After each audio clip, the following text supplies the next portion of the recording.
जोहार जोहार जोहार माय बाप जोहार ऐका माझा जोहार जोहार माय बाप जोहार जोहार माय बाप जोहार जोहार माय बाप जोहार जोहार माय बाप जोहार जोहार माय बाप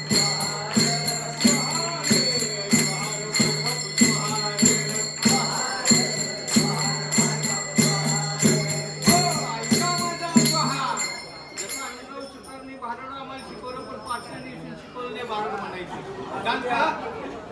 सांगितलेलं मार्गाला गेलेले की लई नाचला असता गुरु केला जरी नाही हातचा राखून काम देते सगळी विद्या देत नाही. आता राजूनानाला आम्ही गुरु केला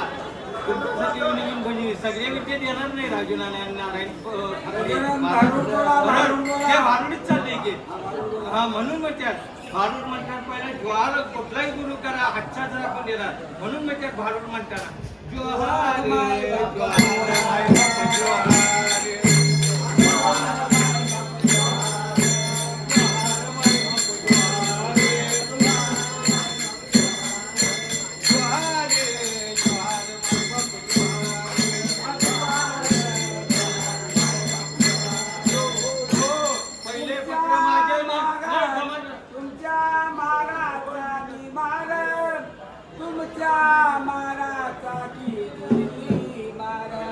जोहार माय बाप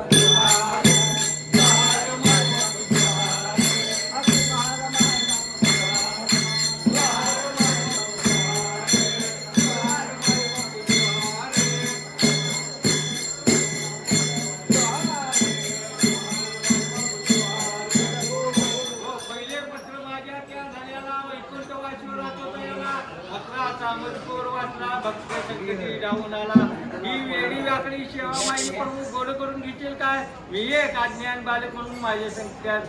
म्हणून म्हणतात पत्र धन्याला ओ माझे पत्र धन्याला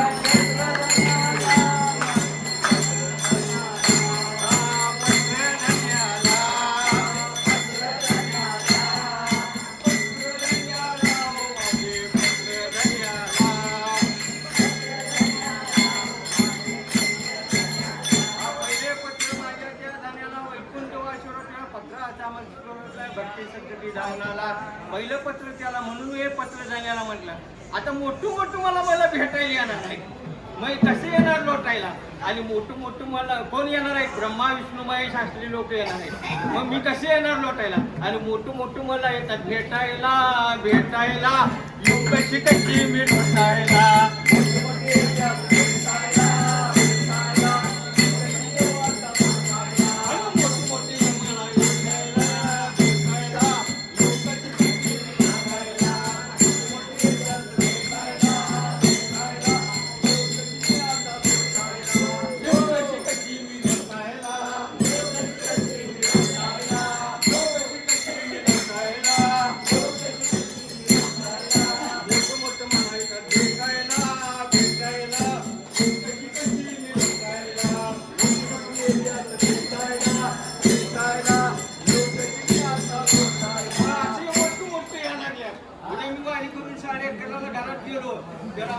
म्हणणार आहे मोठं आम्हाला भेटायला आले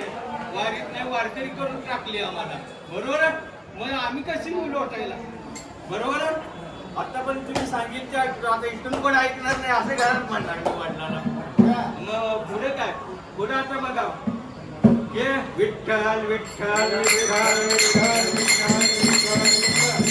आणि भीक कुणाला घालायची शाळेत असताना गुजरगुजी झाडा शिकवत होते कुठलं झाडा हृदयाची श्रीमंती विस खांडेकर राजन भिकाऱ्याची गोष्ट आहे ते भिकाऱ्याने सगळे धान्य राजाला दिलं म्हणे भीक कुणाला घालायचे त्या आंधळ्या पागल्याला घालायचे धडधाकट माणूस आला नाही बरोबर धडधाकट माणूस आला तर त्याला भीक घालू नये नाही ऐका की धडधाकट माणूसाला भीक घालू नये ते शरीर धडधाकट राबून खाणार आणि आंधळा पांगळा तर त्याला भीक घालावी बरोबर होत नसते बघा